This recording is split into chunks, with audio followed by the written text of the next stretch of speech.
Welcome to Penrose Learning, where we make understanding easy. You start by opening Settings and going straight to Personalization, then Lock Screen. This is where Lock Screen themes live.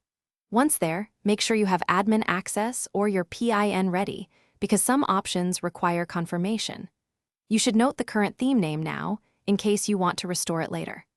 Don't waste time on home screen options. Focus on the lock screen pane and the theme control area to proceed to the next actionable step. You'll now replace or disable the theme elements. Choose Picture, Slideshow, or None for the lock screen background to immediately stop theme wallpapers. Once done, make sure to turn off any dynamic sync like Spotlight or Theme Sync, because those will reapply settings.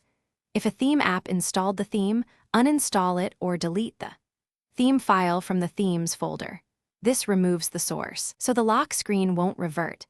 Then review other personalization toggles before finishing. Finish by applying changes and locking the screen to verify the theme is gone. You'll see the new background or none. If the theme persists, reboot the device or restart Explorer to clear cached visuals.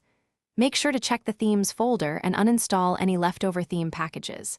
If things go wrong, clear the theme cache or reset personalization settings. This recovers a stubborn lock screen theme. If you need help, note the theme name and error behavior before seeking further guidance. Thanks for watching. If this was helpful, leave a like and consider subscribing. See you next time.